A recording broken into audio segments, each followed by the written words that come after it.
Guys, स्वागत है आपका अपने चैनल टेक नो हेल्प पर। मैं अबू से मैं स्वागत करता हूँ आपका एक नई वीडियो में एक नए टॉपिक के साथ। टॉपिक तो वही है पर लेकिन इसमें हम उससे थोड़ा आगे बढ़ेंगे। तो गाइस, इससे पहली वीडियो में हमने क्या पढ़ा था?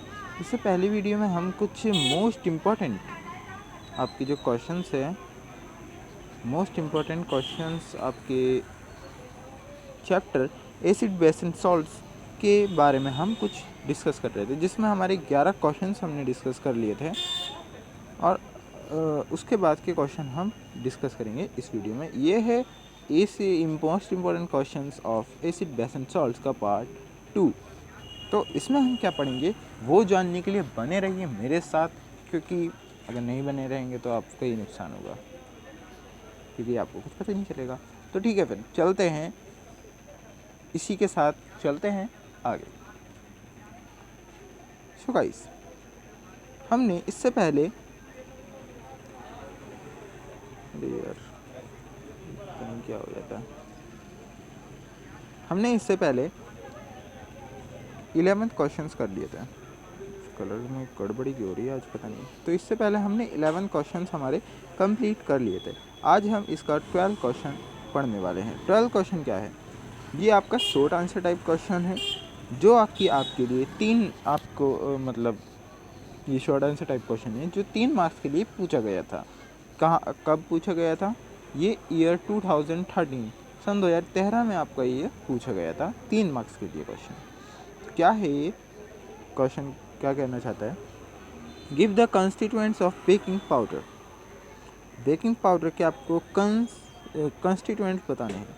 कंस्टिट्यूएंट वो होते हैं जो आप जब आप बेकिंग पाउडर जो होता है उसे आप किसी के साथ रिएक्ट कराते हो और उसके अलग अलग प्रोडक्ट्स बनते हैं, उन्हें हम कंस्टिट्यूएंट्स कहते हैं।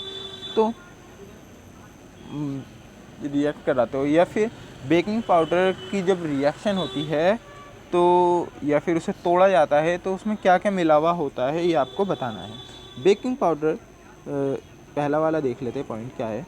Baking powder contains sodium hydrogen carbonate and tartaric acid. आपका जो बेकिंग पाउडर होता है आपका सोडियम हाइड्रोजन कार्बोनेट यानी कि Na2CO3 आपका उसमें ये होता है और आपका टार्टरिक एसिड उसमें मिला हुआ होता है। ठीक है, आपका टार्टरिक एसिड और सोडियम हाइड्रोजन कार्बोनेट आपका मिला हुआ होता है इसमें। ठीक है, फिर ओके। आपका बेकिंग सोडा जो होता है उसमें सिर्फ सोडियम हाइड्रोजन कार्बोनेट था मिला हुआ।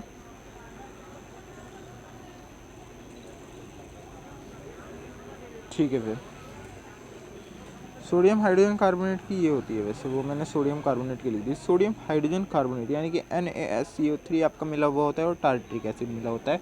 ये टार्टरिक एसिड क्या करता है? ये टार्टरिक एसिड जब हम इसे खाने में डालते हैं बेकिंग सोडा को तो वो खट्टा हो जाता है, खाना खट्टा हो सकता है क्योंकि उसमें Na2CO3 है जो आपका खाने को खट्टा कर देता है। उसमें लैक्टिक एसिड आपका प्रोड्यूस होने लगता है। लैक्टिक एसिड नहीं, सॉरी, वो खैर। तो आपका Na2CO3 आपके बेकिंग सोडा में मिला हुआ होता है, जो कि आपके सोडियम कार्बोनेट की हम बात कर रहे हैं वो आपके बेकिंग सोडा में मिला होता है, जो आपके खाने को आपका क्या बोलते हैं, खट्टा कर देता है। खाने को आपका खट्टा कर देता है। ठीक है, तो वो खट्टा ना हो पाए, खट्टा क्यों करता है, इसके पीछे वजह क्या है, ये आपको मैं पिछली वीडियो में इसकी जब ये चैप्टर मैंने कंप्लीट किया है ये मैं आपको पहले ही बता चुका हूँ ये खट्टा क्यों करता है।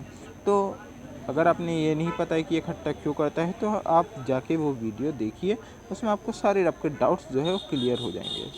तो ठीक है, फिर इसलिए इसमें टार्टरिक एसिड मिला होता है जो आपके खाने को खट्टा होने से बचाता है। दूसरे क्या कह रहा है? वाई केक और bread swells on adding baking powder. आपका जो केक होता है या फिर ब्रेड होता है आपका, वो आपकी जब हम बेकिंग पाउडर उसमें मिलाते हैं तो वो फूल जाता है। ऐसा क्यों होता है? वाई?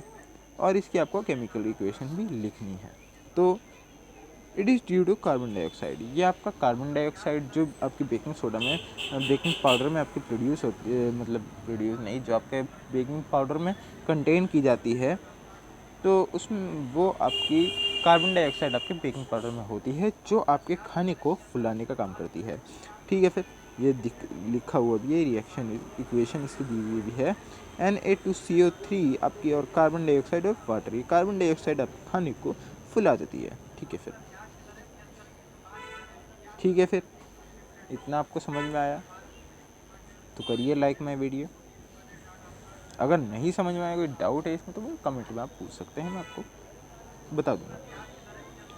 ठीक है, फिर आगे चलते हैं। इसका दूसरा क्वेश्चन, ये एक लॉन्ग आंसर टाइप क्वेश्चन है जो 5 मार्क्स के लिए पूछा गया था। ये आपका 2013 में आपका पूछा गया था 5 मार्क्स के लिए। ठीक है, फिर इसमें क्या कह रहा है, equal length of magnesium ribbon are taken in 2 test tube A and B. जो आपकी मैग्नीशियम रिबन होती है एक, वो आपकी 2 टेस्ट ट्यूब में आपकी सेम लेंथ की ली हुई है। मतलब आपकी मैग्नीशियम रिबन जो होती है वो आपकी 2 टेस्ट ट्यूब में आपकी ली हुई है, रिबन में, मतलब रिबन में नहीं, सॉरी, मतलब जो मैग्नीशियम रिबन होती है वो आपकी इक्वल लेंथ में, मतलब उसकी लेंथ सेम है, और आपकी 2 टेस्ट ट्यूब में वो ले रखी है अलग अलग, जिसका नाम आप इसमें दिया हुआ है A and B. H2SO4 is added to test tube A. आपका H2SO4 यानी कि सल्फ्यूरिक एसिड जो होता है वो आपका ए वाले टेस्ट ट्यूब में आपका डाला जाता है। सल्फ्यूरिक एसिड आपका ए टेस्ट ट्यूब में डाला जाता है, और आपका H2CO3 यानी कि हाइड्रोजन कार्बोनेट आपका बी वाले टेस्ट ट्यूब में डालते हैं इक्वल अमाउंट में। ठीक है, फिर ये केस बेस्ड स्टडी भी हो सकती है। CBSE वालों ध्यान देना, ये आपके उसमें भी पूछी जा सकती है। ठीक है, identify the test tube showing vigorous reaction. तो आपको टेस्ट ट्यूब फाइंड करना है, मतलब फाइंड करना है या फिर आइडेंटिफाई करना है आपका वो टेस्ट ट्यूब जिसमें आपकी अजीब तरह की आपकी रिएक्शन आपकी दिखती है उसमें, तो वो टेस्ट ट्यूब आपको आइडेंटिफाई करना है। Give reason for support your answer. आप जब आंसर दोगे तो आपका उसका रीज़न भी आपको देना होगा। Name the gas liberated in both the test tube. आपको जो आपकी जो रिएक्शन होती है दोनों टेस्ट ट्यूब में, उसकी आपको क्या बोलते हैं, गैस का भी आपको देना है। गैस उसमें कौन सी लिबरेट हो रही है दोनों टेस्ट ट्यूब में आपकी, वो आपको उसका नाम बताना है। How will you prove this liberation. आप कैसे इस लिबरेशन को प्रूव करोगे, मतलब कैसे ये गैस आपकी लिबरेट हुई है उसे आपको प्रूफ भी करना है। Right chemical equation for both reactions. आपको केमिकल इक्वेशंस भी लिखनी है दोनों रिएक्शंस के लिए। Out of the 2 acid taken above. Out of the 2 acids taken above, जो आपके 2 एसिड्स लिए हैं उसके बारे में भी आपको कुछ बताना है। क्या बताना है, पहला आपको बताना है which one will have lower pH value. आपकी कौन से एसिड में आपकी पीएच वैल्यू कम होगी, मतलब कम पीएच वैल्यू होगी आपकी कौन से एसिड में, लोअर H+ कॉन्सेंट्रेशन रिस्पेक्टिवली। और आपको ये भी बताना है जिसमें H+ कॉन्सेंट्रेशन जो है वो आपकी लो होगी, वो भी आपको पता लगाना है आपको इसमें। तो ये तो क्वेश्चन हो गया, ये क्वेश्चन कहता है आपका। ठीक है, फिर इसे सॉल्व कैसे करना है ये हम जानेंगे इसकी आगे चल के। ठीक है, तो चलते हैं आगे। तो ये आपका क्वेश्चन है, ए विल शो विगरस रिएक्शन। आपका पहला वाला जो टेस्ट ट्यूब है वो आपका विगरस रिएक्शन है, मतलब शो कर रहा है, मतलब अजीबोगरीब आपकी उसमें रिएक्शन हो रही है। क्यों? क्योंकि H2SO4 आपका जो है एसिड है जो आपकी मैग्नीशियम रिबन के साथ रिएक्ट कर रहा है, और उसमें मतलब आपकी गैस रिएक्ट मतलब वो रिएक्ट हो रहा है, और काफ़ी विगरस मतलब अजीब रिएक्शन है। ठीक है, बी वाला क्या था देख लेते हैं। बी वाला क्या था, अच्छा, give reason for your support answer. आपको मतलब ऐसा क्यों हो रहा है, ये विगरस रिएक्शन क्यों है आपकी ए वाली, इसका भी आपको जवाब देना है। ये विगरस रिएक्शन आपकी क्यों है, ये आपकी विगरस रिएक्शन इस वजह से है, मतलब अजीबोगरीब रिएक्शन आपकी इस वजह से है क्योंकि आपका H2SO4 जो है आपका वो स्ट्रॉन्ग एसिड है, ठीक है। स्ट्रॉन्ग एसिड और आपको मैग्नीशियम रिबन जब मिलेंगे दोनों, तो काफ़ी हीट उसमें रिलीज होगी, तो ये काफ़ी विगरस रिएक्शन है, आपकी अजीब रिएक्शन।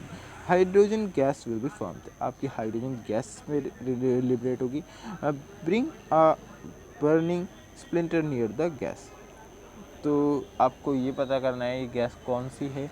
तो इसके लिए आपको क्या करना है, आपको स्प्लिंटर, मतलब स्प्लिंटर वो होता है जिसमें मतलब आपका कुछ केमिकल वगैरह लगा होता है, तो वो अगर आप किसी गैस के ऊपर रखते हो तो जलने लगता है। मतलब bring a burning splinter near the gas, आपको बर्निंग स्प्लिंटर कुछ चीज़ होती है वैसे, तो बर्निंग स्प्लिंटर आपका उस गैस के पास लेके आना है।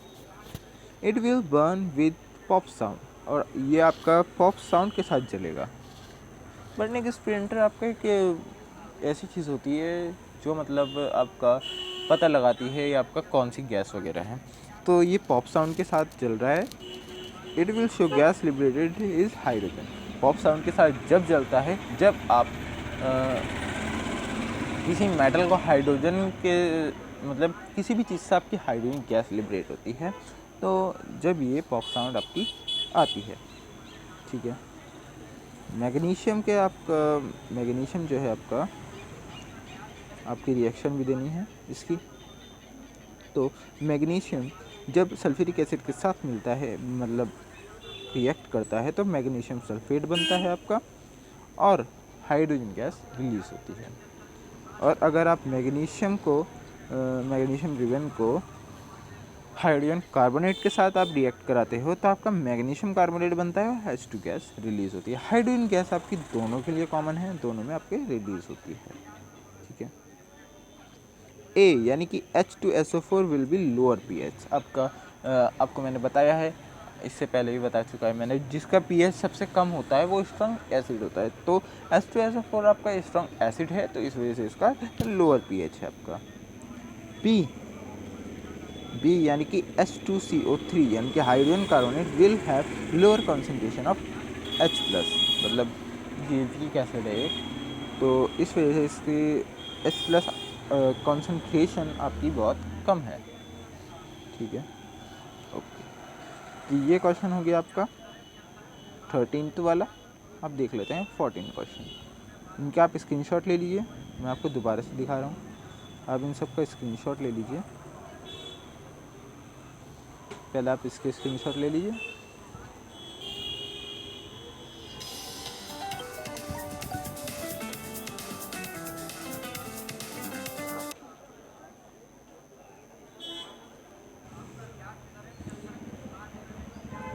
देन आप इसका स्क्रीनशॉट ले लीजिए, फिर आप इसका स्क्रीनशॉट ले लीजिए। आई होप आपने इन तीनों का स्क्रीनशॉट ले लिया हो, तो अब हम चलते हैं आगे,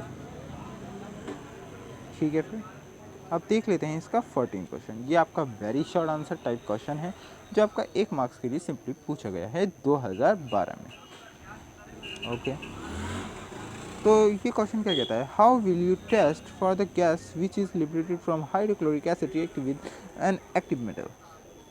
तो वही सवाल आ गया है, पॉप साउंड क्यों क्रिएट करता है जब आप हाइड्रोजन के साथ किसी हाइड्रोक्लोरिक एसिड की आप किसी एक्टिव मेटल के साथ रिएक्ट करा देते हैं, यानी कि मैग्नीशियम ऑक्साइड नहीं, मैग्नीशियम के साथ अगर आप हाइड्रोक्लोरिक एसिड को रिएक्ट कराते हैं, मैग्नीशियम क्या है, एक एक्टिव आपका मेटल है, तो आपका अगर एक्टिव मेटल के साथ कभी भी आप हाइड्रोक्लोरिक एसिड के साथ रिएक्ट कराते हैं, तो पॉप साउंड आपकी रिलीज होती है इसमें यही कह रहा है।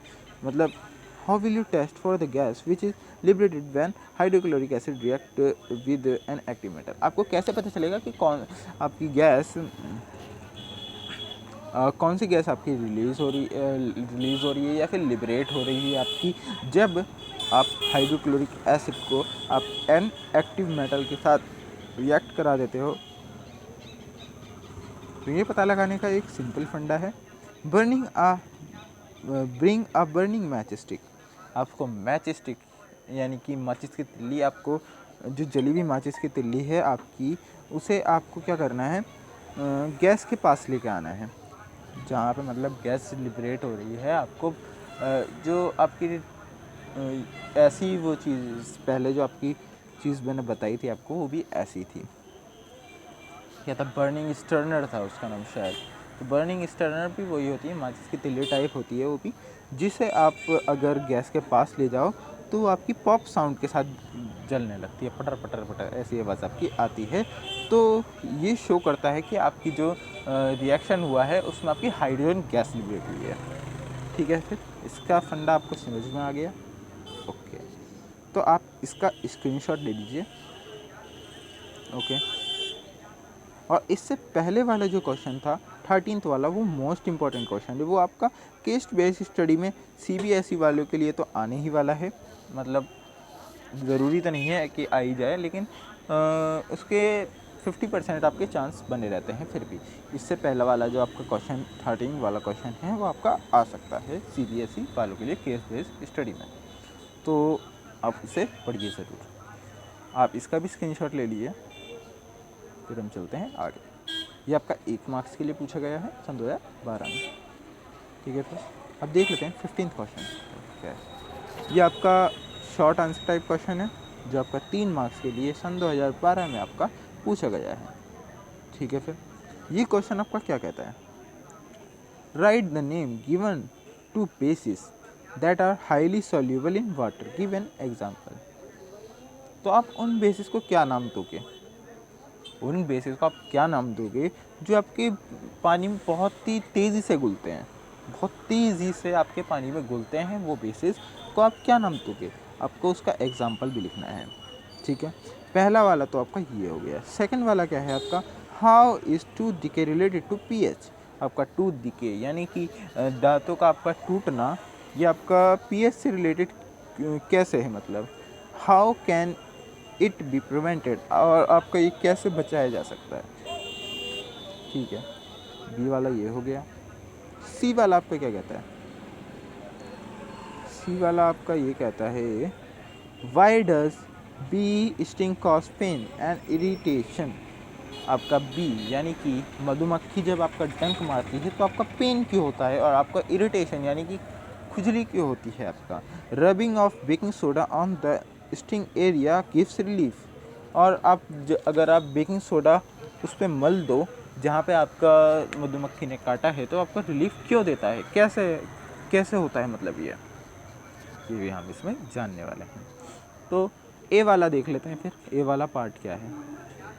ए वाले में हमसे क्या पूछा है, जो आपका पानी में जो आपका घुल जाता है, बेसिस बहुत जल्दी से आपका पानी में घुलते हैं, तो उन्हें हम क्या कहते हैं, उन्हें हम कहते हैं अल्कलाई। एग्जाम्पल है उसका सोडियम हाइड्रोक्साइड। ठीक है, बी वाला क्या है, lower the pH more will be tooth decay. आपका जितना पीएच कम होगा उतना आपके दांत ज़्यादा टूटेंगे। Acid reacts with CA3PO4 and cause tooth decay. जब आपका एसिड जो है आपका CA3, कैल्शियम कैल्शियम आपका कैल्शियम, इसका नाम मुझे याद नहीं आ रहा, तो आप इसे ऐसे ही याद कर लीजिए, CA3PO4। गाइस, इसे हम कहते हैं कैल्शियम फॉस्फेट। तो जब एसिड आपका रिएक्ट करता है कैल्शियम फॉस्फेट के साथ, तो आपकी टूथ डिके होती है। ये आपका जब एसिड आपका रिएक्ट करता है कैल्शियम फॉस्फेट के साथ, तो आपका टूथ डिके होती है। It can be prevented by brushing teeth after every meal. आपको क्या करना चाहिए, आपको ये करना चाहिए कि आपको जब भी आप खाना खा के उठते हैं, मतलब खाना खा लिए पूरा, फिर उसके बाद उठा आपने, तो उसके बाद सीधे आपको ब्रश करना चाहिए, अपने टूथ को ब्रश करना चाहिए। इससे आप ये टूथ डिके रुक सकती है आपकी।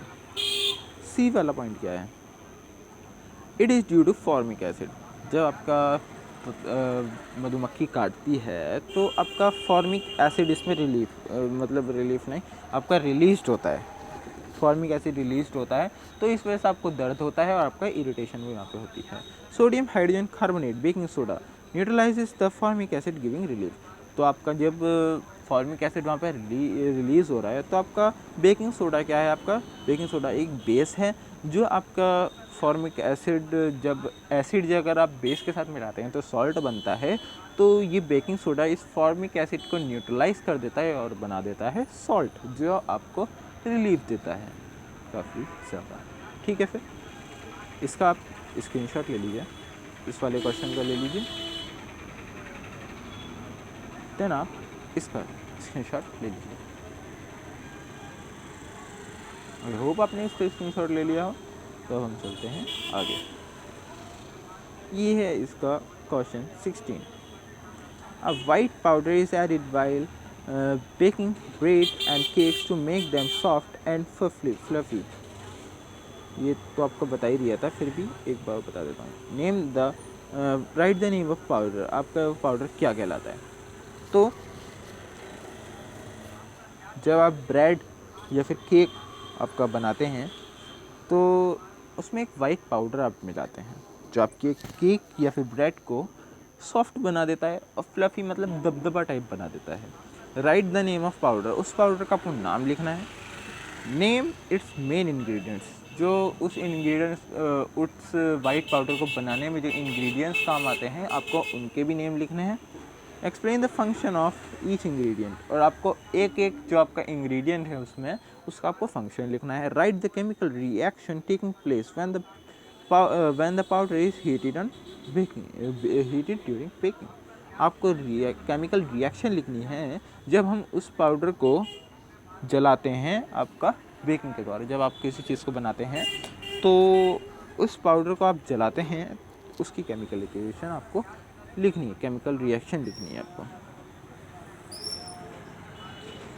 ठीक है, फिर उस वाइट पाउडर का नाम आपका बेकिंग पाउडर होता है। It consist of sodium hydrogen carbonate and tartaric acid. ये जो आपका है ये आपका सोडियम हाइड्रोजन कार्बोनेट होता है इसमें, और आपका टार्टरिक एसिड पाया जाता है इसमें। ठीक है, sodium hydrogen carbonate gives CO2। आपको सोडियम हाइड्रोजन कार्बोनेट CO2 देता है, which makes cake fluffy and soft. जो आपके खाने को जो आपके खाने को या फिर केक को आपको सॉफ्ट बना देता है और फ्लफी दबदबा टाइप बना देता है। Tartaric acid neutralises the bitterness during to sodium carbonate produce. जब का इस प्रोसेस में आपका सोडियम कार्बोनेट भी प्रोड्यूस होता है, तो आप इसमें टार्टरिक एसिड मिलाते हैं, जो आपके सोडियम कार्बोनेट जब प्रोड्यूस हो रहा है तो उसमें बिटरनेस भी आएगी, क्योंकि आप जब भी सोडियम उसे मतलब तोड़ते हो, बेकिंग पाउडर को आप तोड़ते हो तो आपके सोडियम कार्बोनेट रिलीज़ होता है, तो उसमें आपका बिटरनेस होती है। इस प्रोसेस में आपकी बिटरनेस मतलब कड़वापन सा आ जाता है। तो ये जो आपका इसमें जो आपका क्या बोलते हैं टार्टरिक एसिड आपका प्रोड्यूस हो रहा है, वो आपके बिटरनेस को न्यूट्रलाइज कर देता है, यानी कड़वापन को आपको दूर कर देता है वो। ठीक है, इसकी रिएक्शन कुछ इस प्रकार होगी। Sodium hydrogen carbonate is heated and gives sodium carbonate, carbon dioxide and water। ठीक है, फिर ठीक है, तो आप इस क्वेश्चन का स्क्रीनशॉट ले लीजिए, फिर हम चलेंगे आगे। आई होप आपने इसका स्क्रीनशॉट ले लिया हो। तो अब हम चलते हैं आगे। ठीक है, ये है क्वेश्चन 17 आपका। Okay, sodium hydrogen carbonate is a basic salt. आपका सोडियम हाइड्रोजन कार्बोनेट आपका बेसिक सॉल्ट है एक। Justify this statement. आपको इसे जस्टिफाई करना है आपकी इस स्टेटमेंट को। How is it converted into washing soda. ये आपका वॉशिंग सोडा में कन्वर्ट कैसे किया जाता है और आपको एक्सप्लेन करना है। ठीक है, sodium hydrogen carbonate is a salt of sodium hydroxide and कार्बनिक एसिड। ठीक है, सोडियम हाइड्रोजन कार्बोनेट यानी कि बेकिंग पाउडर आपका जो होता है वो आपका सोल्ट होता है, जिसमें आपका सोडियम हाइड्रोक्साइड मौजूद होता है जो कि आपका स्ट्रॉन्ग बेस है, और आपका कार्बनिक एसिड मतलब इसमें होता है, कार्बनिक एसिड होता है इसमें, जो कि आपका वीक एसिड है। ठीक है, it is a basic salt. अगर आपका स्ट्रॉन्ग बेस है तो बेसिक सॉल्ट, अगर स्ट्रॉन्ग एसिड है तो एसिडिक सॉल्ट। स्ट्रॉन्गनेस की बात होती है इसमें, तो it is a basic salt. It is converted into washing soda by heating followed by crystallisation. आपका ये वॉशिंग सोडा में ऐसे कन्वर्ट किया जाता है by heating followed by crystallisation. जो आपको हीट की जाती है, मतलब आप अगर बेकिंग पाउडर को हीट करोगे तो बेकिंग पाउडर को आप हीट करते हो और उसमें आपका क्या बोलते हैं, उसे क्रिस्टलाइज कर देते हो, यानी कि उसमें क्रिस्टलाइज मतलब उसमें कुछ पानी के मॉलिक्यूल्स मिला देते हो। जब आप बेकिंग पाउडर में पानी के मॉलिक्यूल्स मिला देते हो या फिर क्रिस्टलाइज कर देते हो, मतलब ये सिंपल फंडा है। जब आप बेकिंग पाउडर को तोड़ते हो या फिर हीट करते हो और उसमें पानी के मॉलिक्यूल्स मिला देते हो या फिर क्रिस्टलाइज कर देते हो, तो वो बन जाता है ये आपका वॉशिंग सोडा। ठीक है, इसकी इक्वेशन ये है आपकी, ये बन जाता है आपका सोडियम कार्बोनेट। इस सोडियम कार्बोनेट के साथ आप 10 मॉलिक्यूल्स ऑफ वाटर मिला दोगे तो ये बन जाता है वॉशिंग सोडा। ठीक है फिर, ओके, तो अब हम चलते हैं आगे। आप इसका स्क्रीनशॉट ले लीजिए। आई होप आपने इसका स्क्रीनशॉट ले लिया हो, तो अब हम चलते हैं आगे। ठीक है फिर, कितना बचा है? तो ये एक एक्टिविटी बेस्ड क्वेश्चन है, इसे मैं समझाने वाला तो नहीं हूँ अभी फ़िलहाल, क्योंकि इसमें काफ़ी टाइम वेस्ट हो जाता है। अगर आपको फिर भी समझना है तो आप मुझसे पूछ भी सकते हैं या कमेंट में, मैं आपको एक सेपरेट वीडियो में इसे समझा दूँगा। तो आप अभी सिर्फ इसका स्क्रीनशॉट ले लीजिए। अगर आपको ये समझना है तो मुझसे आप कमेंट में लिख के बोल सकते हैं, मैं आपको ये समझा दूँगा। इसका भी स्क्रीनशॉट ले लीजिए आप, देन इसका भी स्क्रीनशॉट ले लीजिए। ठीक है, फिर अब चलते हैं 19th क्वेश्चन पे। इसके ये आपका सेकंड लास्ट क्वेश्चन है। क्वेश्चन तो ऐसे बहुत सारे हैं, ऐसे आपको कम से कम 50 क्वेश्चन मिल जाएंगे नेट पे अवेलेबल, लेकिन आपका ये मैं टॉप 20 क्वेश्चन आपके बता रहा हूँ। मैं आपका ये top 20 question, most important 20 question, most important top 20 question मैं आपको ये बता रहा हूँ जो आपके एग्जामिनेशन में पूछे जाने वाले हैं। ये जा भी सकते हैं, मतलब क्वेश्चन में एग्जैक्टली बात है कि क्वेश्चन पेपर मैं तो नहीं बना रहा हूँ, फिर भी मैं आपको वो दे सकता हूँ, कुछ हिंट वगैरह दे सकता हूँ, तो ये आपके पूछे जा सकते हैं। ठीक है, फिर 9th क्वेश्चन इसका देख लेते हैं। 19th क्वेश्चन का ए वाला पार्ट ये, identify the acid and base whose combination forms the common salt that you use in food, write its chemical formula and chemical name of the salt, name the source from where it is obtained. तो इसमें क्या बताना है आपको, इसके जो आप घर में कॉमन सॉल्ट यूज़ करते हो या टेबल सॉल्ट यूज़ करते हो आप, तो वो सॉल्ट आपको पता है, सॉल्ट आपका एसिड और बेस के रिएक्शन से मिलता है, न्यूट्रलाइजेशन रिएक्शन से मिलता है आपका।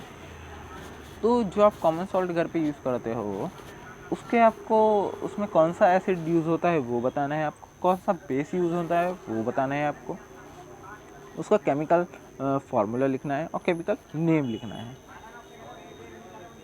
केमिकल नेम लिखना है आपको इस सॉल्ट का, और आपको इन दोनों एसिड और बेस के फार्मूला लिखना है, chemical formula. Name the source from where it is obtained, और आपको ये जो कॉमन सॉल्ट है ये कहाँ से मिलता है ये आपको बताना है। ठीक है, और आपको बी पार्ट क्या है इसका, बी पार्ट आपका ये कहता है व्हाट इज़ रॉक सॉल्ट, आपकी रॉक सॉल्ट क्या है, mention it colour and the reason due to which it has this colour. आपकी रॉक सॉल्ट क्या है वो बताना है, आपका कलर कैसा होता है, रॉक सॉल्ट का आपका कलर कैसा होता है वो बताना है, और आपको रीज़न बताना है to which it has this colour. जो आपको रीज़न बताना है कि जो आपने कलर बताया है वो ऐसा ही क्यों होता है, दूसरे तरह का क्यों नहीं होता।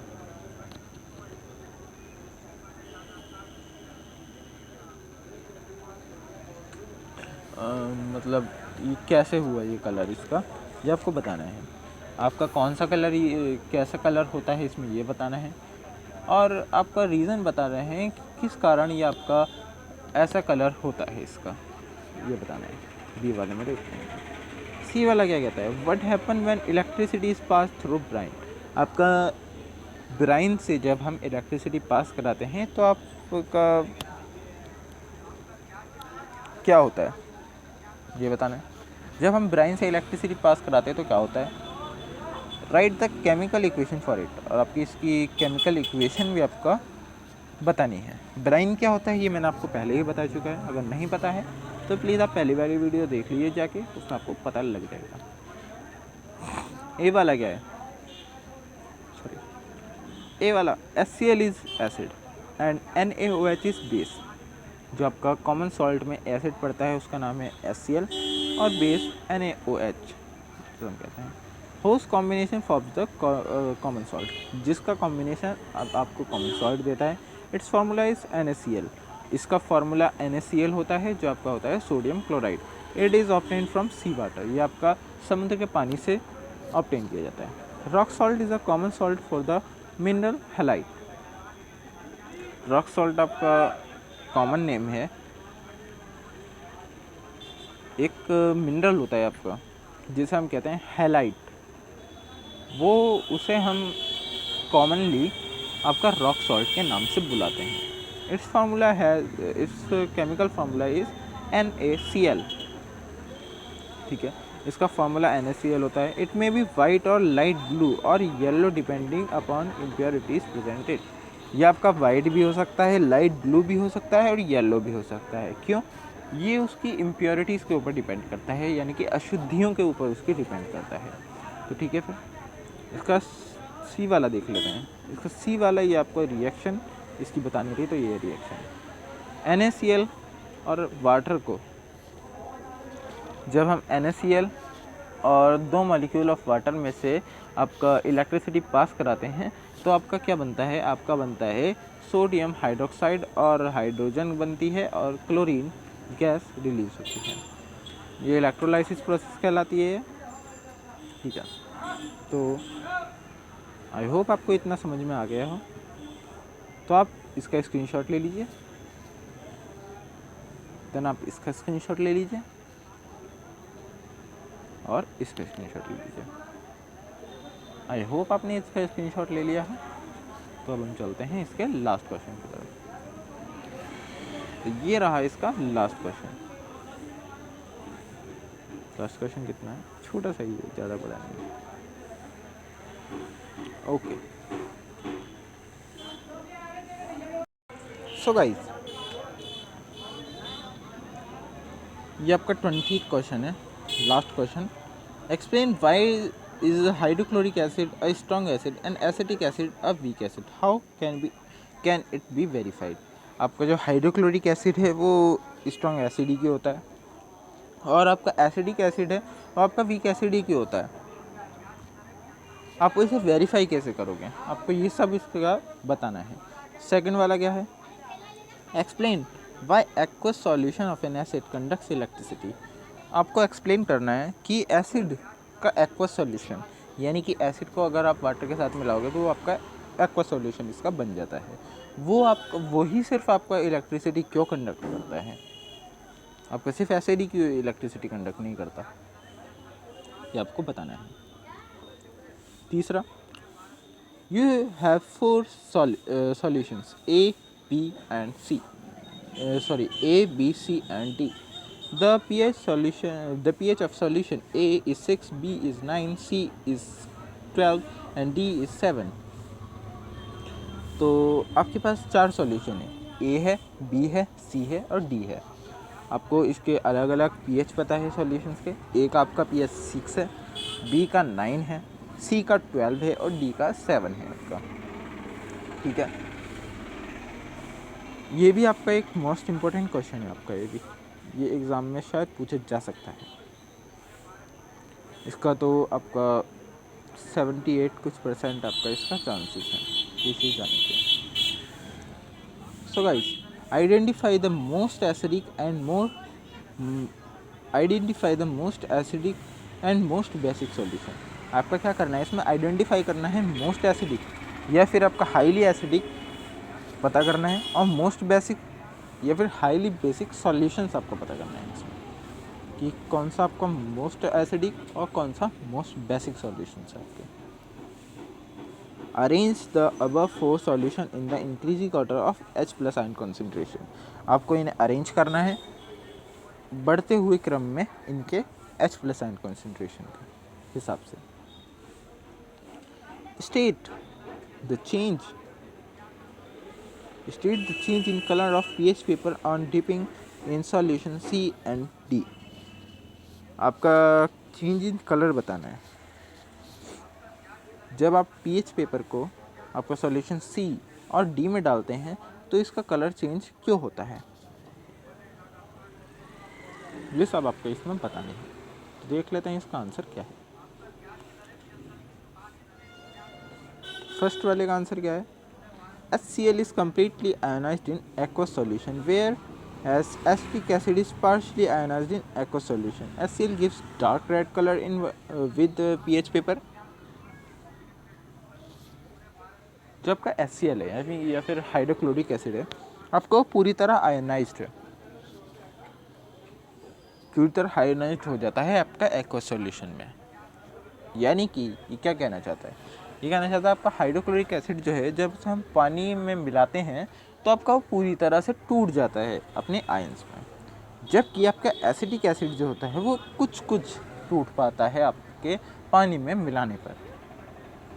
ठीक है, HCl gives dark red colour with pH paper, और आपका HCl जो है वो आपका डार्क रेड कलर आपका pH पेपर पे आप जब HCl डालते हो तो आपका ही डार्क रेड कलर देता है। आपका डार्क रेड कलर आपका pH पेपर पे डालने पर HCl देता है, और आपका जहाँ पर आपका एसिडिक एसिड यानी कि CH3COOH आपका ऑरेंज कलर देता है pH पेपर पे डालने पर। ठीक है, आई होप ये आपको समझ में आ गया होगा। नहीं आया तो आप मुझसे कमेंट करके पूछ भी सकते हैं, मैं आपको जवाब इसका बता दूँगा। So guys, it is because acid ionized in aqueous solution and these ions conduct electricity। ठीक है, ये आपका क्यों होता है, क्या क्यों होता है, जो आपका एसिड होता है वो आपका एक्वस सॉल्यूशन यानी कि पानी में मिलाने पर ही इलेक्ट्रिसिटी क्यों देता है, पानी पे नहीं मिलाते हैं तो इलेक्ट्रिसिटी क्यों नहीं देता हो, ये पता करना है आपका। ठीक है, तो ये इस वजह से होता है क्योंकि आपका एसिड आयनाइजेज इन एक्वस सॉल्यूशन। आपका एसिड जो है वो आपका जब हम एसिड को पानी में मिलाते हैं तो अपने आयंस में पूरी तरह से टूट जाता है। ये आयंस आपके इलेक्ट्रिसिटी कंडक्ट करते हैं। ठीक है, 3 वाला क्या है, ये हाई नहीं लिखा हुआ है, 3 लिखा हुआ है, गड़बड़ी से मैंने लिख दिया था, सॉरी।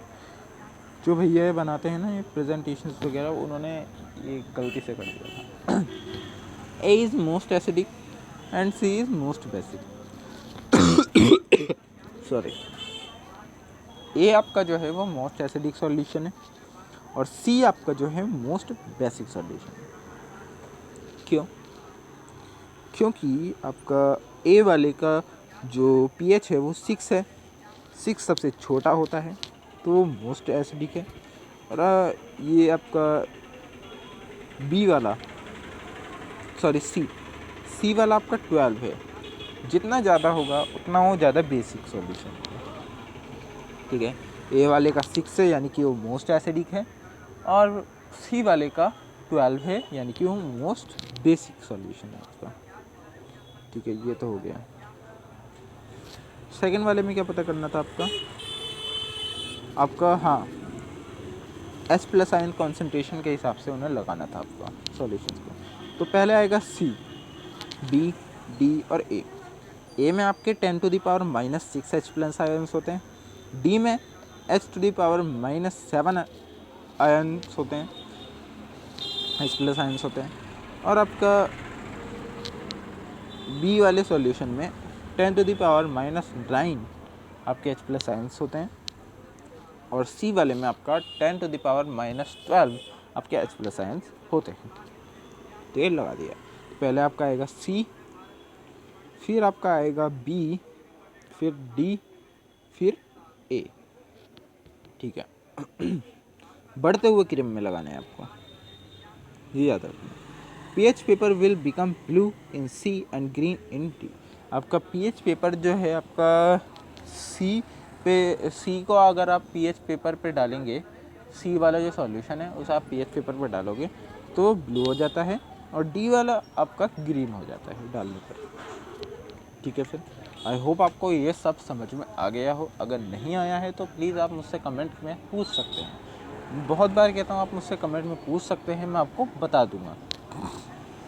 ठीक है, तो आप इसका स्क्रीनशॉट ले लीजिए, देन इसका स्क्रीनशॉट ले लीजिए। ओके, आई होप आपने इसका स्क्रीनशॉट ले लिया हो। तो ये क्वेश्चंस आपके यहीं पे एंड हो जाते हैं।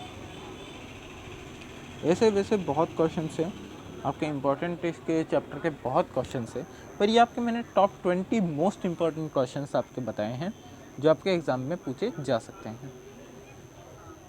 ठीक है, तो अभी तक के लिए बस इतना ही। मिलते हैं आपको इसकी नेक्स्ट वीडियो में, इसके नेक्स्ट टॉपिक के साथ, इसके नए चैप्टर के साथ। तो अभी तक के लिए बस इतना ही।